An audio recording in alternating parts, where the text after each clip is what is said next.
Bonjour à tous. Lorsque je suis arrivé dans la Watchtower avec mes parents dans les années 70, 1971, et que j'ouvrais ce que l'on avait à l'époque qui était non pas la tour de garde mais le bulletin intérieur ou n'importe quelle publication de la société Watchtower sur la page de garde, elles étaient siglées Nathan H. Nord. C'était le président de la société Watchtower. À l'époque, on ne parlait pas du collège central, on parlait de la société. Il n'y avait pas, d'ailleurs, de collège central. Il y avait un président de la société Watchtower. Et dans la congrégation, au moment où j'y suis arrivé, il n'y avait même pas de collège d'anciens. Il y avait le surveillant de congrégation. Les choses allaient changer à partir des années 70. Mais puisque je suis dans l'histoire, revenons sur l'historique du troisième président de la société Watchtower, c'est-à-dire Nathan Knorr. Oui, comme je vous l'avais dit, cette vidéo que je tire des livres, surtout du livre de James Penton, l'Apocalypse Delayed, c'est-à-dire Apocalypse retardé, ainsi que pour cette vidéo aujourd'hui du livre de Ray Franz, Crise de conscience, va nous parler on va dire du septennat, j'allais dire comme s'il était président, non, on va dire de la fonction du troisième président de la société Watchtower, Nathan Knorr. C'est vrai qu'on a tendance à parler beaucoup de Charles Taze Russell, beaucoup de Rutherford, mais peu de Nathan Knorr. Or, pourtant, la façon dont nous avons été témoins de Jéhovah est directement, je dis bien directement influencée par ce qu'a été l'influence de Nathan Knorr dans la société Watchtower. À partir de quand il commence à exercer ses fonctions dans la société Watchtower? À la mort de Rutherford en 1942. Mais en fait, il était dans la société Watchtower bien avant. Nathan Knorr est rentré dans la société Watchtower en 1922. En 1922, il assiste à un discours qui est tenu par quelqu'un qui y est depuis 1913, c'est-à-dire Frédéric Franz. Il est impressionné par le discours de Frédéric Franz et il y rentre en 1922. En 1922-1923, il intègre tout de suite le Bethel et le service au Bethel. Ça nous permet de comprendre qu'il est l'un des nouveaux convertis suite à la prise de position de Rutherford et que rapidement, il rentre pour servir au Bethel. Alors qu'est-ce qu'il y fait au Bethel? Eh bien, il est probablement l'un des ouvriers qui produisent les périodiques La Tour de Garde et Golden Age pour Rutherford à l'époque. On ne sait que pas grand-chose sur ce qui se passe sur lui à cette époque-là. Ce que l'on sait, c'est qu'il gravit assez vite les échelons pour devenir un personnage incontournable du système à Rutherford. Probablement était-il une personne relativement docile, celle que on m'a présentée ou que j'ai vue dans ces années passées à la société Watchtower lorsqu'on me parlait des personnes qui étaient dans la disposition voulue pour la vie éternelle.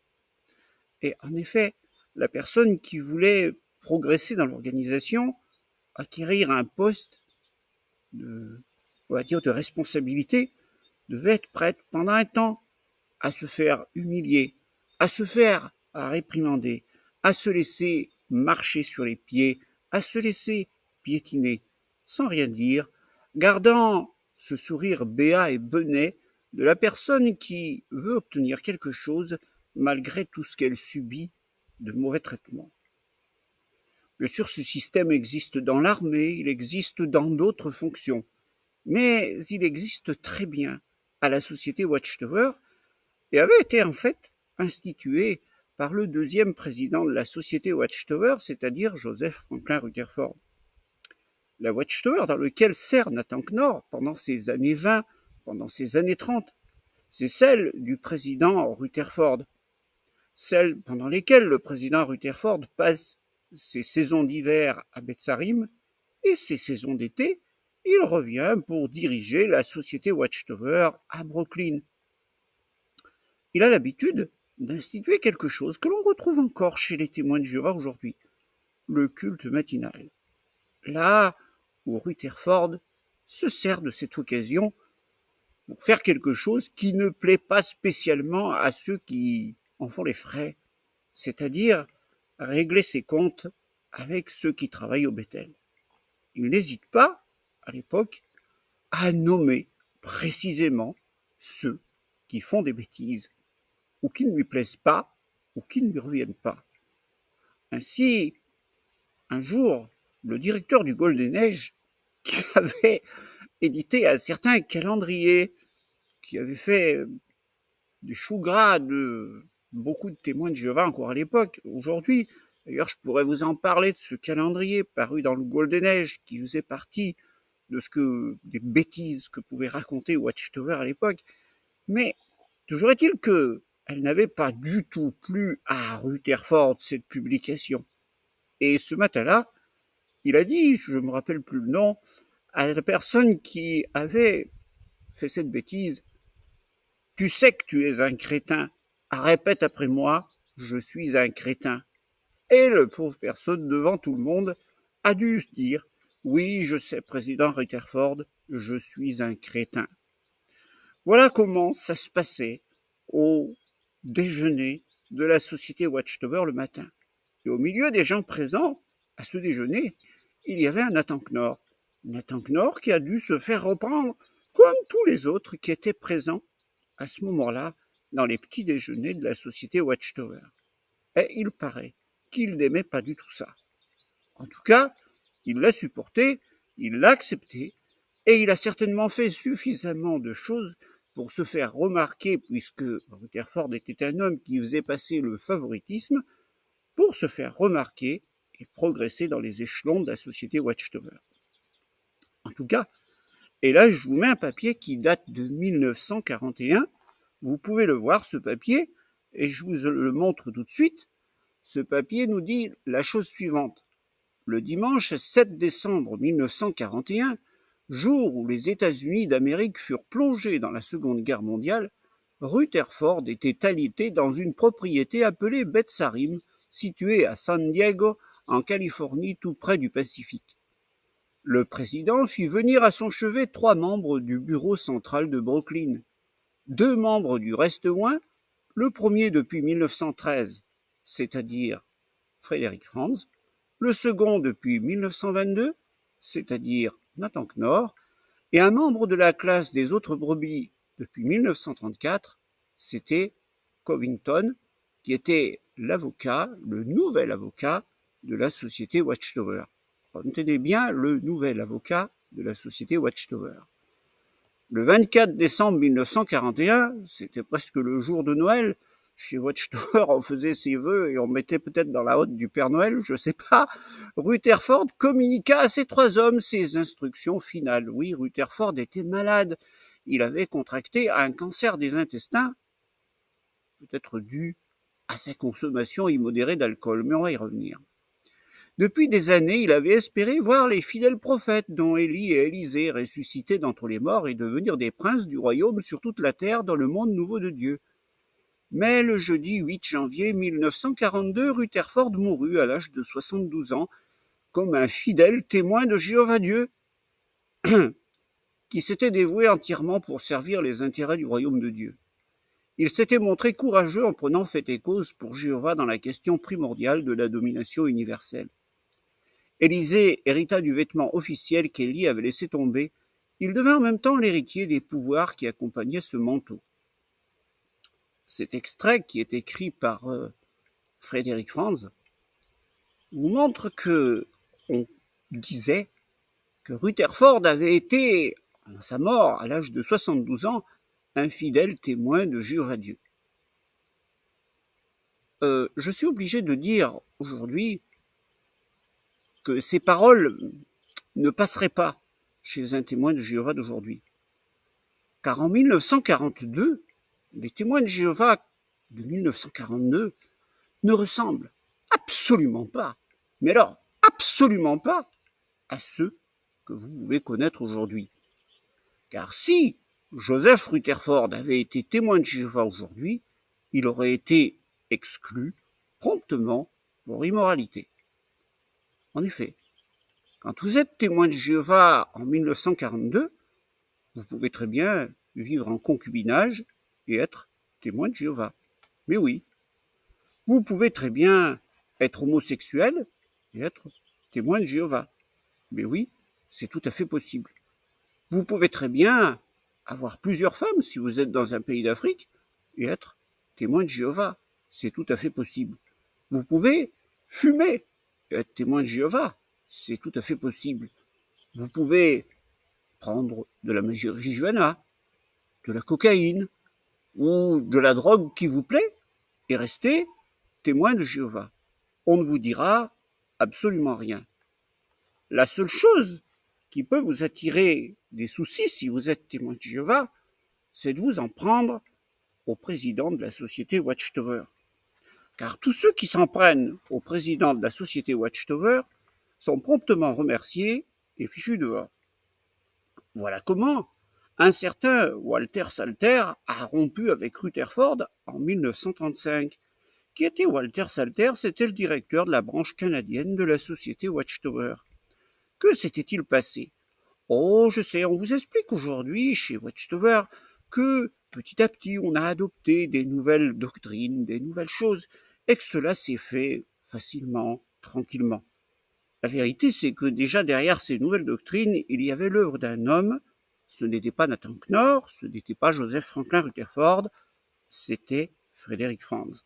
Frédéric Franz accompagne toute la direction de l'œuvre par Rutherford et toute celle de Nathan Knorr et même au-delà.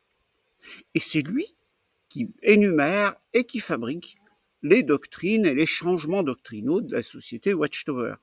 Et je peux vous en dire, il en a fabriqué des bien bonnes.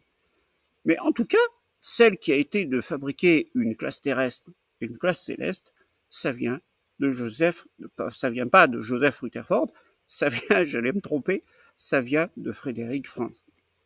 Donc c'est lui qui fait cela. Et il s'attire les foudres de Walter Salter, qui va rompre avec Rutherford, qui va publier une déclaration contre lui, contre en particulier ce qui se passe au Bethel de Brooklyn.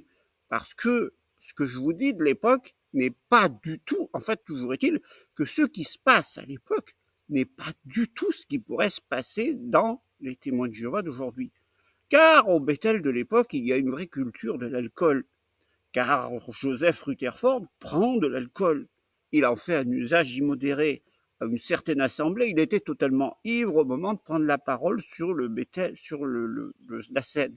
On a dû le pousser sur la scène et bien sûr, une fois parti, même sous l'influence de l'alcool, Rutherford était capable de tenir un discours. C'est dans cette ambiance que Nathan Knorr est au Bethel. Il constate autre chose au Bethel, c'est le favoritisme de Rutherford. Je vous l'ai déjà parlé dans la vidéo précédente. Quelqu'un qui avait offert un bon dîner à Rutherford, qui lui avait aussi offert une Cadillac, alors qu'il n'était rien du tout, hérité d'un strapontin de surveillant de circonscription, parce qu'il avait été favorisé par Rutherford. C'est dans cette ambiance que Nathan Knorr est au Bethel. Et il va voir se passer autre chose qui va avoir des répercussions plus tard, à un autre moment. Qu'est-ce qui va se passer? Vous savez, les années 30, et vous le trouvez dans le livre Prédicateur. Pour les témoins de Jéhovah, c'est l'époque des grands procès. C'est l'époque du moment où Rutherford a envoyé dans la rue ses prédicateurs avec les phonographes, avec tout ce qu'il faut pour faire passer les discours enflammés du président Rutherford. Et le président Rutherford n'est pas tendre du tout avec le clergé apostat, il n'est pas tendre du tout avec le grand commerce, avec la politique. Et quand les gens qui reçoivent les témoins de Jéhovah se font agresser carrément dans leurs croyances par le président Rutherford, ça ne passe pas. Au bout d'un moment, il y a une opposition au porte-à-porte des témoins de Jéhovah aux États-Unis. Et c'est pour cela que la société Watchtower a besoin d'utiliser des avocats pour assurer son droit de continuer à faire du porte-à-porte et de sauver la société Watchtower qui, si elle ne fait pas de porte-à-porte, ne vendra pas ses productions pas de Bible à l'époque, mais ses productions de publications et de périodiques. Or, pour tenir ces procès, va venir au Bethel de Brooklyn un avocat, le directeur juridique de la société Watchtower. Ce n'est pas Covington à l'époque, c'est Olin Moyle. Je vous parle de quelque chose qui se passe dans les années 30. Olin Moyle vient au Bethel de Brooklyn pour s'occuper d'un procès qui concerne le porte-à-porte tenu que la Watchtower veut défendre. Et là, alors qu'il vient avec sa famille, il tombe sur ce qui se passe au Bethel de Brooklyn. La culture de l'alcool, alors que lui est totalement abstinent. Et voilà qu'on le pousse à boire, qu'on y pousse même son jeune fils à boire de l'alcool. Ensuite, il voit le langage grossier et le favoritisme fait par le président de la société Watchtower, Joseph Rutherford. Il constate aussi le genre de vie que mène l'individu. Une femme qui était témoin de Jéhovah a quitté son mari parce qu'elle avait la profession de masseuse et qu'elle avait besoin de masser le président de la société Watchtower, Joseph Rutherford. Joseph Rutherford avait sa masseuse attitrée qui venait le masser au Bethel de Brooklyn. Et bien sûr, il s'en allait avec lui à Betsarim, dans sa maison d'hiver, pour continuer les massages. Tout cela ne passe pas pour Olin Moyle, qui lui est d'un tempérament plus raisonnable que le président de la société Watchtower. Voilà pourquoi il va intenter un procès à la société Watchtower. Pourquoi on se retrouve en procès avec la société Watchtower? Parce que tout simplement, si vous commencez à dire à Joseph Franklin Rutherford ces 4 vérités, vous allez être calomnié dans les colonnes des publications et des périodiques qu'écrit la société Watchtower. Étant donné qu'Olin Moyle, qui était avocat, a été vertement calomnié dans les procès, dans les publications de la société Watchtower, parce qu'il avait dit ces 4 vérités à Rutherford, eh bien, il a intenté un procès à la société Watchtower. Tout cela, Nathan Knorr l'a vécu. On ne sait rien de la façon dont il voyait ces choses à l'époque. Toujours est-il que le président Rutherford va mourir, et je vous passe un petit extrait pris dans un film de la société Watchtower où vous voyez Rutherford au moment où il va mourir. Nous sommes en 1941, Rutherford arrive dans une assemblée. Regardez ce qui se passe. La scène se passe en 1941. Joseph Rutherford, qui dirige l'œuvre depuis 25 années cruciales, est gravement malade. Et il s'apprête à paraître en public pour la dernière fois. Il meurt l'année suivante, le 8 janvier 1942. À cette époque, 51 États restreignent l'œuvre des témoins de Jéhovah. La Seconde Guerre mondiale fait rage. Certains pensent que ces événements mèneront directement à Armageddon. Toutefois, lors d'une assemblée tenue en 1942, Nathan Knorr, qui entre-temps a été désigné pour diriger l'œuvre des témoins de Jéhovah, commente une prophétie biblique indiquant que des événements significatifs doivent d'abord s'accomplir. Vous avez vu 2 choses dans cette vidéo. Vous voyez quelqu'un qui se prend à la voiture dans laquelle arrive Rutherford, ce qui vous montre que la starisation des membres éminents de la société Watchtower, à l'époque son président, était déjà dans la vénération presque d'un homme, de celui qui était à la tête de la société Watchtower. Mais vous voyez qu'avec le président Rutherford, il y a Nathan Knorr. Il est là. Et on vous dit d'ailleurs que c'est lui qui prononce le discours. C'est ainsi que, lorsque Rutherford meurt début 1942, eh bien, c'est Nathan Knorr qui devient le 3e président de la société Watchtower. Alors là, les choses vont complètement changer. En effet, le président Nathan Knorr n'est pas du tout comme Rutherford. Ce n'est pas du tout le même genre de bonhomme. Autant Rutherford menait une vie qui lui plaisait et se faisait servir et menait la grande vie au détriment de la société Watchtower, Nathan Knorr n'est pas du tout, mais pas du tout comme ça.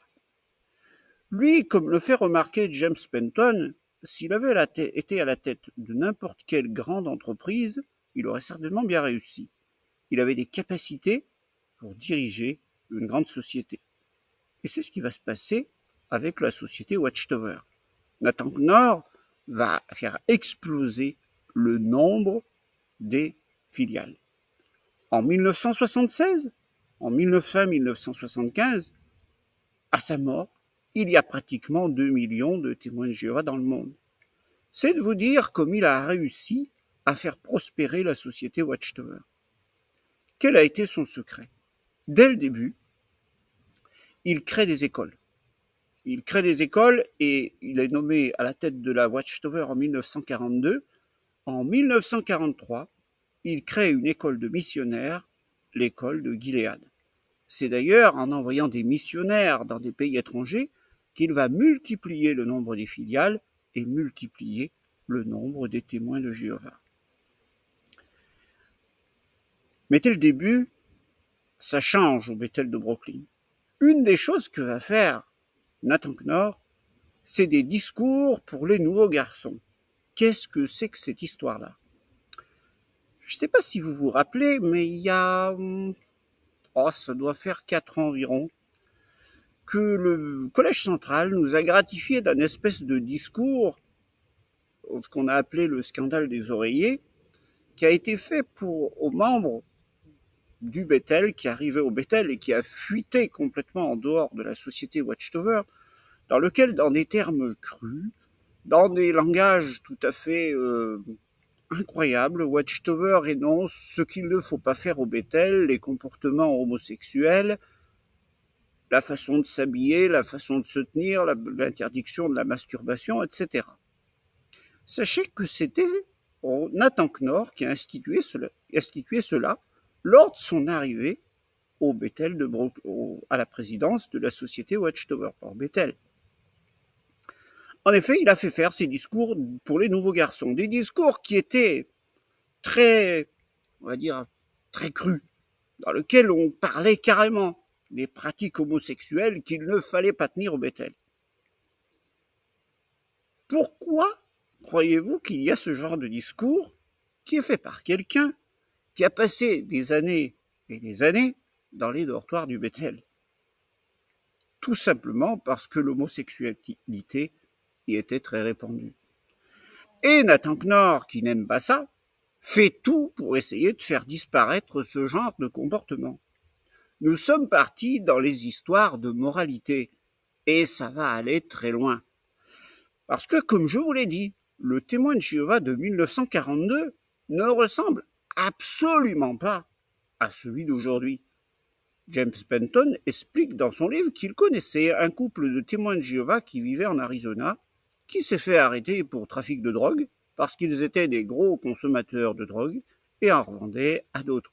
Ce genre de comportement allait être complètement arrêté à cette époque-là. Si on reprend les choses dans l'ordre, les réformes faites par Knorr vont se faire dès 1945 par l'interdiction de prendre du sang. C'est la première nouvelle interdiction qui tombe. On peut penser que derrière cette interdiction, il y a bien sûr la théologie de Frédéric Franz, qui cherche dans la Bible la façon de se conformer le mieux possible à une Bible qu'il prend au sens littéral. Donc, étant donné qu'il a lu dans Actes chapitre 15, versets 28 et 29 qu'il faut s'abstenir du sang, c'est parti, les témoins de Jéhovah ne prendront plus de transfusion de sang. À cette époque-là, ça s'arrête. Mais arrive 1951.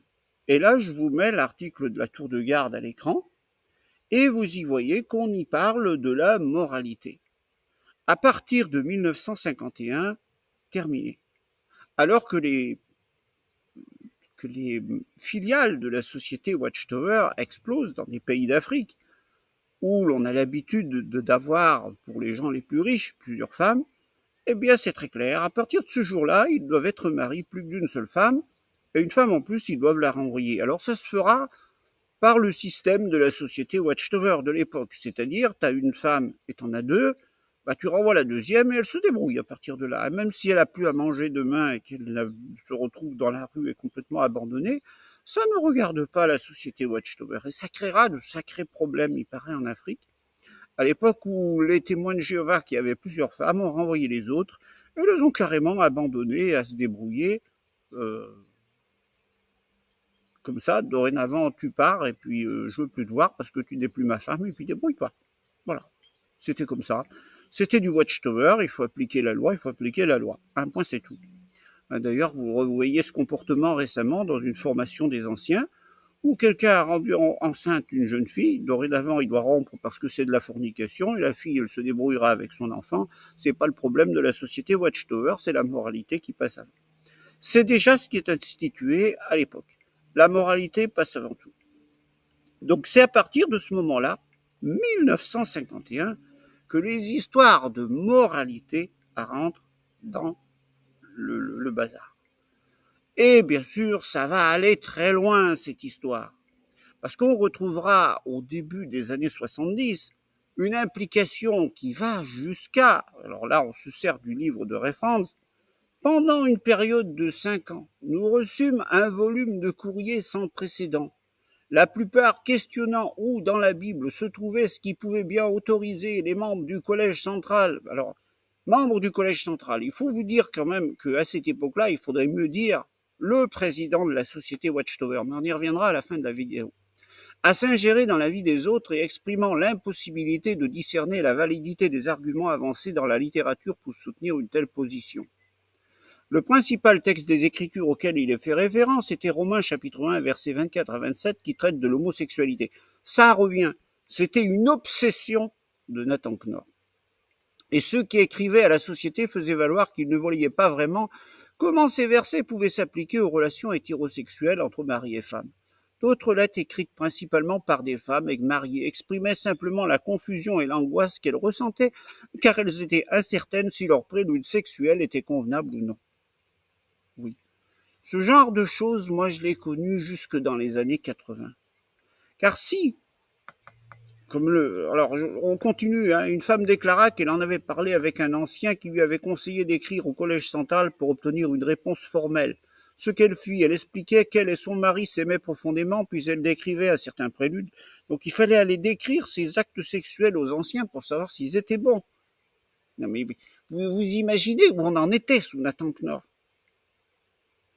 Et elle dit, je pense que c'est une question de conscience, mais je vous écris pour en être sûr. J'ai peur, je souffre, je m'inquiète vraiment plus que jamais des sentiments de mon mari envers la vérité. Je sais que vous me direz ce que je dois faire. On en était là chez Watchtower et sous Knorr. À savoir ce que tu devais faire ou pas dans ton lit. La façon dont tu devais te comporter. On en était arrivé à cette bêtise-là. Et bien sûr, si Ray Franz explique un peu plus loin, et je vous passe l'extrait, que les choses ont finalement été supprimées, non pas par... on l'a supprimé d'ailleurs après la mort de Nathan Knorr, parce que tant qu'il était là, c'était tenu en branle, ce système. C'est la mort de Nathan Knorr qui a permis de supprimer ce chose-là. Mais en fait, c'est resté, hein, parce que même moi, dans les années 80, au moment où je me suis marié, on m'a listé un nombre de choses impressionnantes qu'il ne fallait pas faire dans le couple. Et tout ça, ça venait de Nathan Knorr. Nathan Knorr qui avait une obsession absolue, hein, de la moralité. La moralité, c'était son truc. Et donc, cette obsession absolue de la moralité. Mais autre chose allait arriver. La deuxième chose qui va arriver, et qui va arriver l'année d'après, et qui suit la tour de garde sur la moralité de 1951, c'est celle sur l'exclusion. Ça arrive dès 1952, avec l'instauration du comité judiciaire Et je vous mets l'extrait de cette tour de garde et vous voyez que dès le début, l'excommunication est grosso modo celle que l'on connaît encore aujourd'hui. Pourquoi Watchtower a-t-elle fait ça? James Penton l'explique dans son livre. En fait, c'est le procès Moyle qui a déclenché ce genre de choses.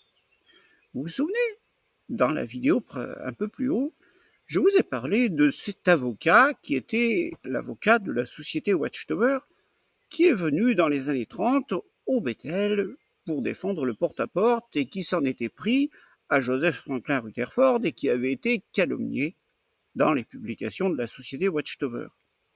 Or, il a fait un procès à la société Watchtower, qu'il a gagné, si bien que, juste après l'accession à la présidence de Nathan Knorr doit desserrer la bourse de la société Watchtower pour payer 33 000 $, ce qui est une somme conséquente à l'époque, à Olin Moyle, plus les frais de justice. Ça reste en travers de la gorge de Nathan Knorr, qui lui aussi veut pouvoir renvoyer des personnes. Et maintenant, il veut aussi les renvoyer pour des histoires de moralité. Or, si chaque fois qu'on renvoie une personne, celle-ci fait un procès à la société Watchtower et obtient de l'argent, ça va pas aller. Covington, vous vous souvenez que c'était celui qui était avec Frederick Franz et Nathan Knorr au chevet de Rutherford en 1941. Il est devenu l'avocat de la société Watchtower, l'avocat, le chef du service juridique. Et lui, il va mettre Watchtower à l'abri de tout procès. Car dans le droit américain, comme dans le droit de toutes les nations, où l'Église et l'État est séparé, lorsque quelque chose est jugé à l'intérieur d'une association religieuse, normalement, la justice civile n'y revient pas. Voilà pourquoi l'idée a germé, non pas à force de faire une recherche dans la Bible, mais en faisant des recherches dans le droit, de réinstituer un tribunal comme le tribunal inquisitoire de l'Inquisition espagnole ou le tribunal du droit romain de l'Église catholique romaine de juger les hérétiques, les sataniques à une certaine époque pour les condamner à mort, où il y avait un procès qui se faisait à huis clos de façon secrète et où on éliminait tous les gens que l'on voulait. Eh bien, Watchtower va réinstituer ce système. Et grâce à ce système, elle peut faire des procès tranquillement. Au début, dans les comités judiciaires de la société Watchtower, on ne prenait pas de notes et on faisait les choses de façon extrêmement secrète. De cette façon-là, lorsque la personne était renvoyée, on disait que le problème avait été traité en interne et qu'il n'y avait plus lieu de s'en inquiéter. Et force est de reconnaître que les choses ont extrêmement bien marché, car encore aujourd'hui, qui arrive à faire un procès à la société Watchtower suite à son exclusion? Les 3/4 du temps, vous êtes débouté par la justice. Il n'y a que récemment où un pays, la Norvège, s'est quand même dit il y a quelque chose qui ne va pas avec le système Watchtower et qu'on vient d'y mettre un terme. Mais c'est tout à fait nouveau. Et voilà pourquoi la Watchtower réagit avec tant de véhémence à cette chose-là. Parce que si on faisait sauter le comité judiciaire, alors n'importe qui peut être exclu pourrait aller en cour et contester son exclusion et recevoir peut-être de l'argent. Voilà pourquoi le système du comité judiciaire a été institué et pourquoi Watchtower y tient autant. Parce que ça lui permet d'éviter de payer des royalties à ceux qu'elle fout dehors, tout simplement. Et Covington a joué un coup de maître en instituant l'exclusion en 1952.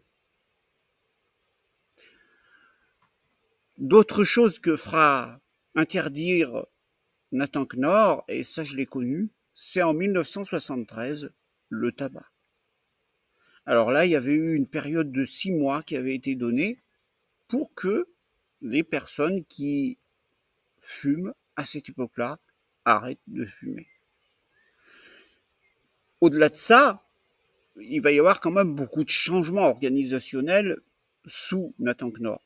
Dès le début, d'ailleurs, il va vendre Betsarim. Il est assez marrant de voir que Watchtower dit qu'on a vendu Betsarim parce qu'elle avait pleinement rempli son rôle. Quel rôle avait-elle rempli? Si ce n'est de servir de maison d'été pour le président de la société Watchtower qui y allait avec sa masseuse pour passer du bon temps sous le soleil de Californie pendant qu'il pleuvait à l'est des États-Unis. C'était quand même sympa la vie de président de la société Watchtower sous Rutherford. En effet. Enfin, si vous étiez Rutherford, bien sûr. Ce que va faire aussi Nathan Knorr, c'est les écoles. L'école du ministère théocratique. C'est fondé par Nathan Knorr. Et puis, les grandes assemblées. D'ailleurs, quand j'étais enfant et que je regardais le livre Babylone, je crois que c'est dans le livre Babylone, ouais, il y avait cette image, parce qu'à l'époque, il n'y avait pas de photos, il y avait des images, du Yankee Stadium, je crois que c'est en 1958, avec 253 000 assistants. Moi, quand j'étais gosse, 253 000 assistants, je pensais que la Watchtower, c'était une... Voilà, oh là là, c'était absolument grandiose. C'était fait par Nathan Knorr, les grandes assemblées. D'ailleurs, moi, j'ai connu celle de 1973 au Stade de Colombes en France. On était encore sous l'autorité de Nathan Knorr. Alors, Nathan Knorr va disparaître. On va passer ce qui se passe en 1976 et après on revient sur ce qui s'est passé à cette époque-là et là on va se servir du livre de Ray Franz.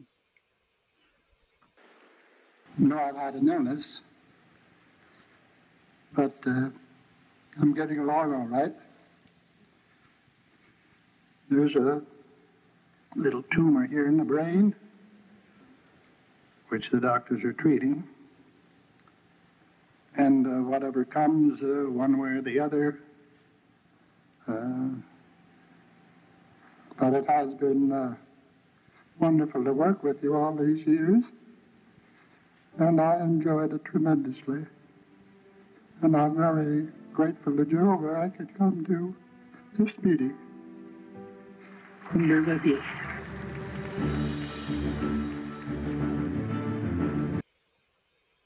Voilà. Alors, Nathan Knorr est mort, on va dire, juste au moment d'Armageddon, puisqu'on était au moment de 1975-1976.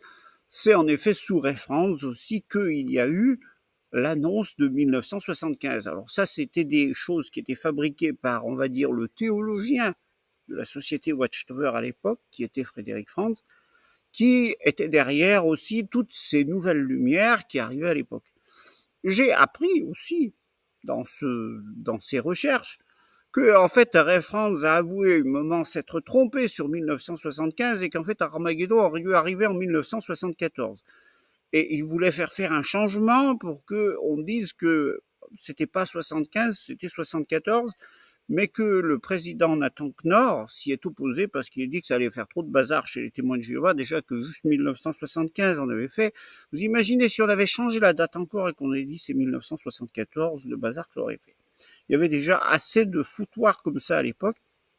Et c'est d'ailleurs pour ça qu'au début des années 1970, on confie au neveu de Frédéric Franz, c'est-à-dire à Ray Franz, le travail de produire un dictionnaire biblique. Ce dictionnaire biblique, vous l'avez connu en étant témoin de Jéhovah, ça a été les 5 volumes de Aide pour une meilleure intelligence de la Bible, ou ce qui est devenu plus tard le livre La perspicacité grâce aux Écritures en 2 volumes. Lorsque Ray Franz a fait ce livre, il a proposé au président de la société Watchtower d'en revenir à une direction collégiale de la société Watchtower. Voilà pourquoi vous avez cette photo où il y a les membres du Collège central en 1975. Parce qu'on est dans le moment où les choses sont en train de changer. Mais elles sont en train de changer dans la douleur. Car contrairement à ce que vous enseignent les témoins de Jéhovah, d'ailleurs même aujourd'hui, ce changement du président de la société Watchtower, parce qu'on parlait à l'époque du président de la société, on parlait de la société, on ne parlait pas de l'organisation. L'organisation était assez peu donnée. On parlait de la société. C'était normal parce que la personne qui dirigeait, c'était le président.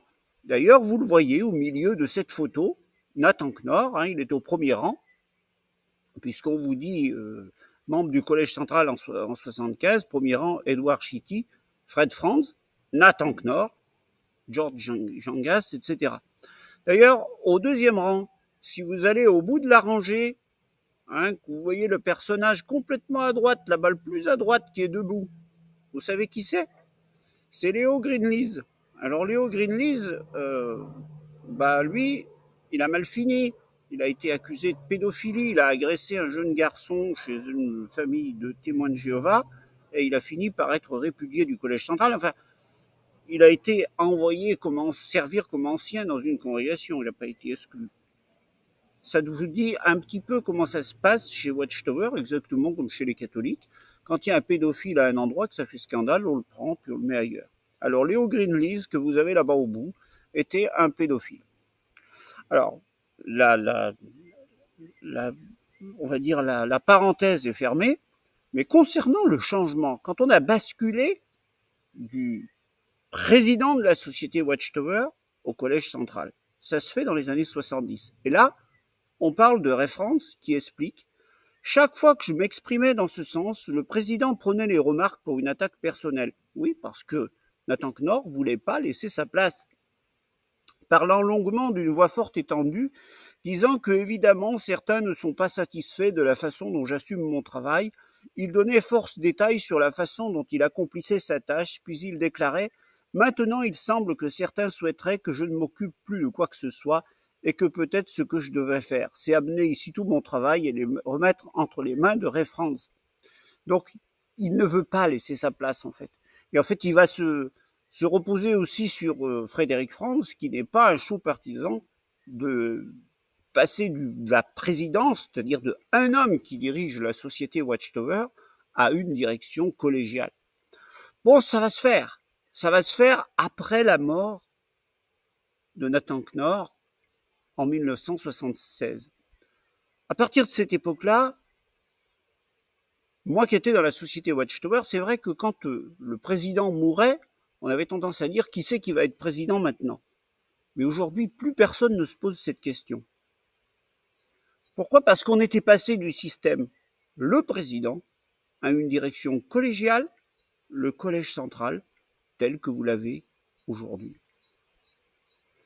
La présidence de Nathan Knorr, elle a donc été celle qui a profondément modifié les témoins de Jéhovah.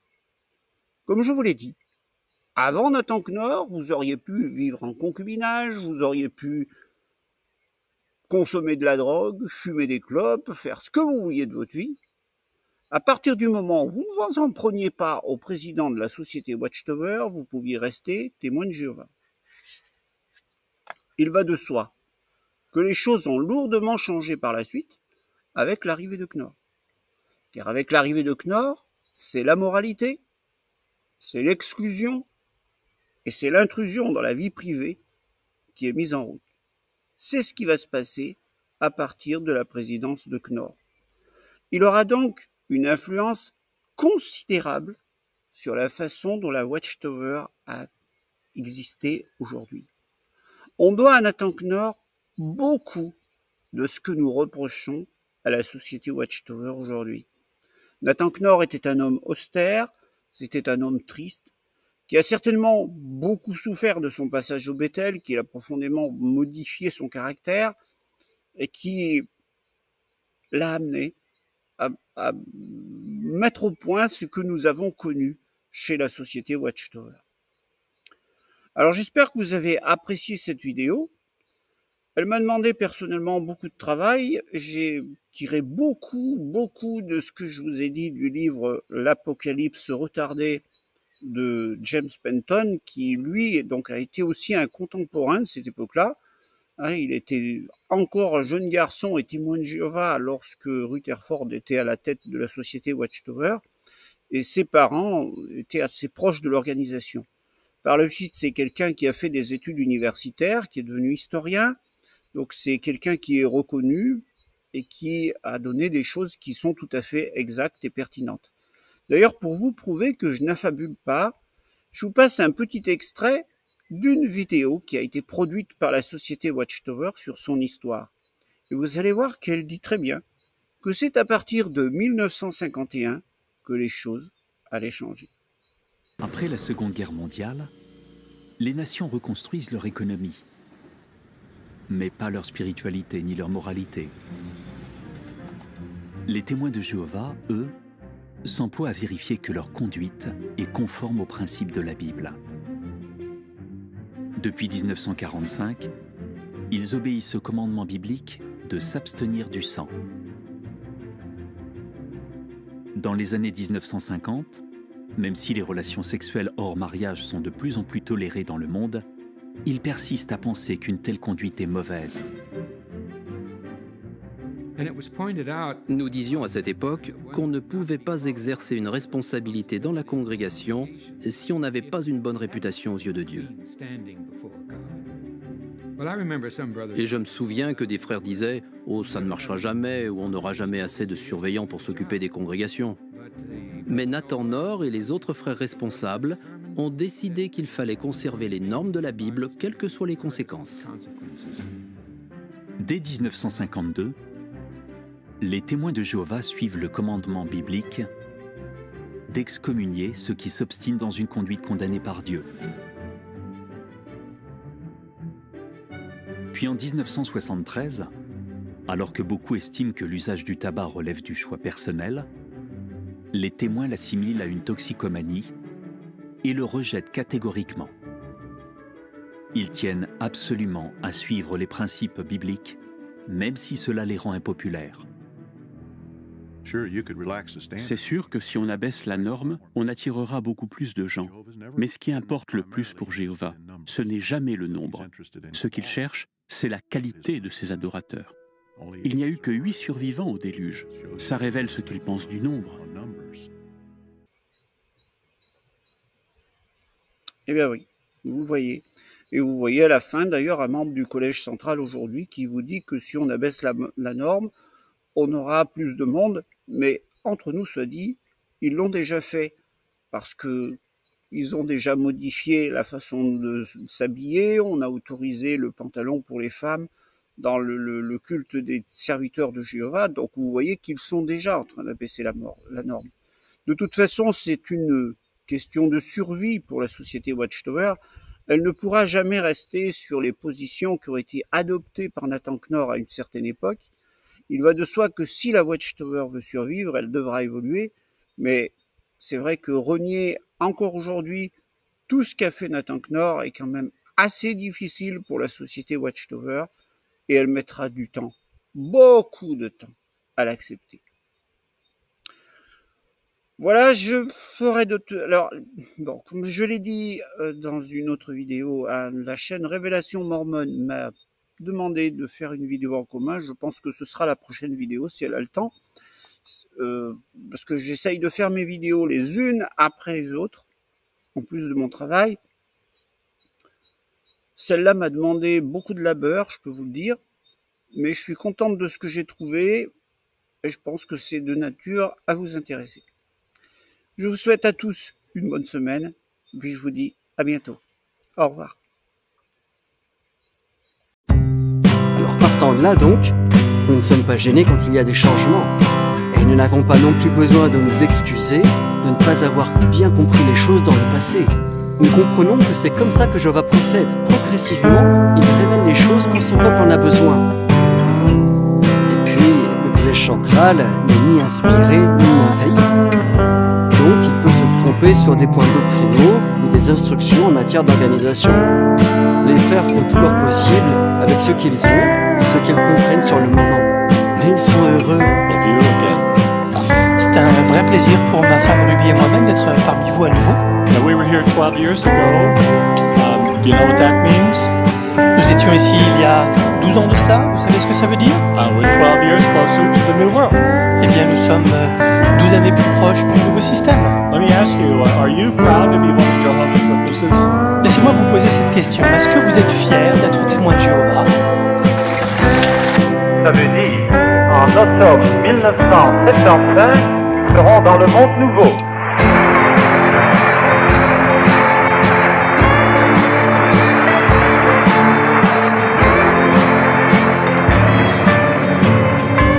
Nous ne connaissons pas le jour et l'heure d'Armageddon. Nous ne savons pas dire quand il va commencer, mais nous savons dire une chose. Nous savons quand il va finir. Il sera fini pour l'automne 1975.